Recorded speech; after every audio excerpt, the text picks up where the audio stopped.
I am working for 8 hours every day to finish writing the New Albin Field Guide and finish government paperwork. 8 fucking hours a day. And I have a casual job, so I've got one hell of a full schedule, but let's talk about Fate. Fate is an interesting game. It's probably one of the few games I've seen where you only need the core book to play in any of its settings. You can also keep just the core rules and make literally any world setting. Alien adventure with science and space? You got it. Monster hunter adventure with oversized weapons? Easy.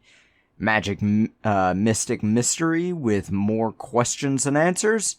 Done. Now, how the game works is simple and hard to follow, because you've got to keep track of a simple chart with no real direction in it. Like I've stated in a lot of previous videos, I like classless systems, and this game not only is classless, but it's also a dice pool, with absolutely no numbers at all in it. Kind of? So, in order to get in this game, I need to start with how the game works, specifically the dice. Here's a little table to show the general idea of how it works. Instead of successes and failures, it's pluses and minuses. A 1 and 2 are minus, 3 and 4 are 0, and 5 and 6 are plus. You add and subtract all the pluses and minuses together to see how good or bad you've done. Here's a chart of the ladder you're facing, if you're not rolling against another player or character.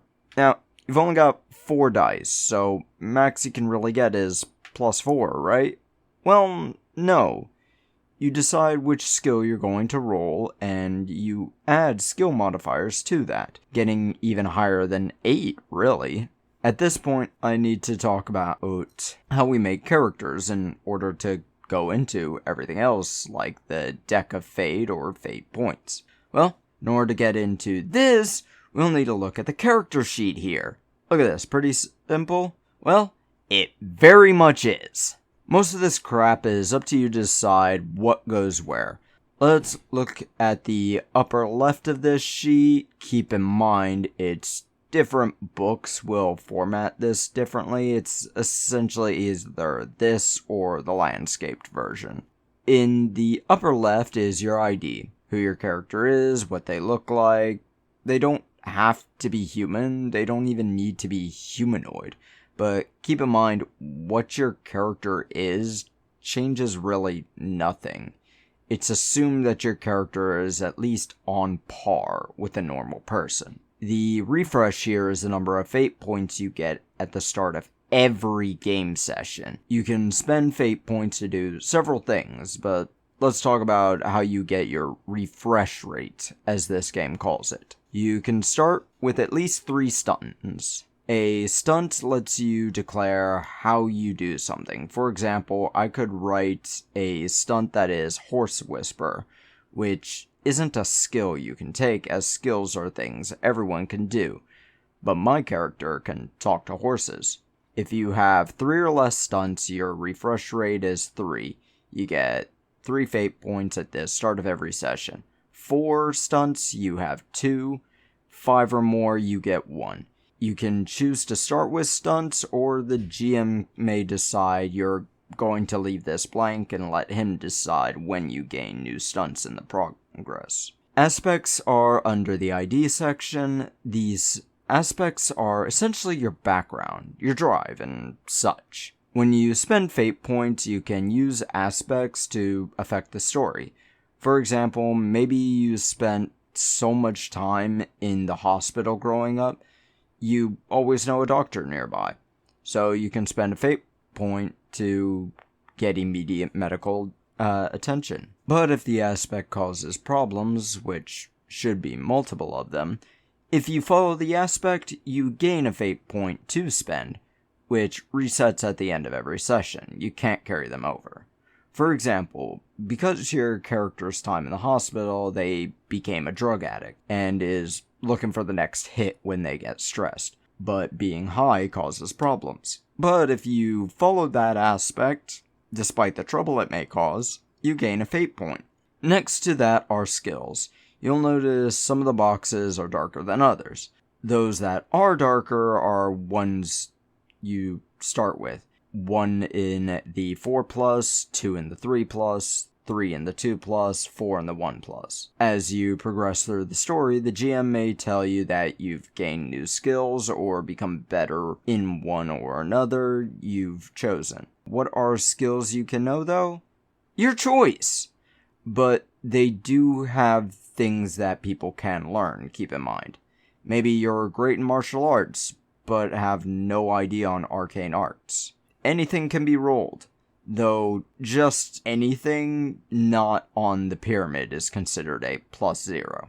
Though some effects can make them even lower. For example, if you're saying you're a nearsighted character who just lost their glasses in the fog, you can see jack coming at you. So your vision-based skills might be a -1 or more than that. Extras. Here are mostly just flavor things. Items, people, organizations, stuff you may be able to dip into. Most of this stuff doesn't really affect much. Unfortunately, the core book does say that the GM should probably come up with some rules, but no concrete rules are actually written here. This can make things rather difficult, especially if you didn't write down these rules at the beginning of the game, like the entire campaign. Now we get to stress. There's physical and mental stress. These two will lead to consequences. Conflicts, which essentially are combat and social interactions, can lead to stress, both physical and mental. The book says that 2 skills should be put on your sheet are physique and will in order to boost your physical and mental stress. But you don't have to in order to do it. Each time you're struck in combat or take mental anguish, you get marked on your stress meter. When it reaches the marked number, you get that consequence. Most consequences will be story-based. For example, say you take 2 hit on your physical stress. When you wake up, you'll have a mild consequences of maybe a stiff body and thus take some negative to physical skills. As you take more and more, these will go up. You can relieve stress through a number of ways, from just sleeping to seeking therapy to taking a virtual vacation like in Total Recall. Now that we've gone into how to make a character, let's talk about what I love and hate about this game. First, the love. Evil Hat Games did wonder on this. It's a story-first game with little to no rules really on anything. Combat is less, be the last to reach 0, and more. Does this fight give me anything to the narrative? I like games that do that, because it's less work on me as a forever game master. The story focus of this game makes creativity king. You don't think, I can do this, and more think, what will I do? You don't look at your extra stunts and feats and say, okay, do I have the ability to grapple? You look at the GM and say, I'd like to make this roll here to try and grapple him.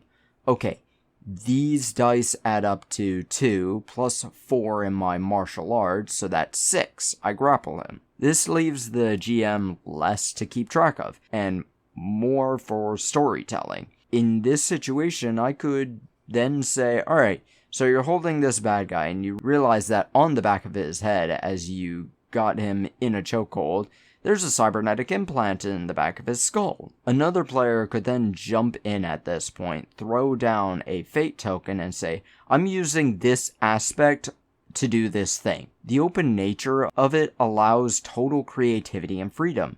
And that's a double-edged sword there. I've seen players get absolutely stun-locked by the number of choices they're given in TTRPGs, especially new players.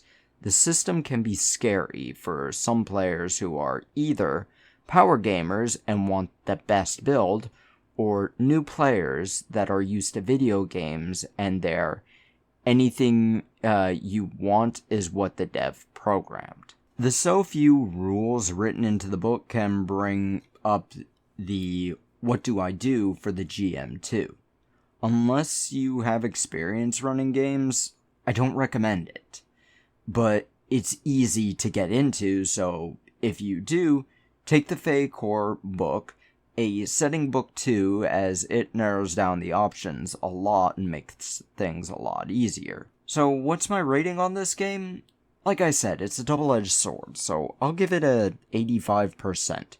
It's fun and open, but that openness can bite you in the ass if not everyone at the table is experienced enough. Well, that's a review, so I now need to build a fill out paperwork. Yeah, paperwork. So, shove off.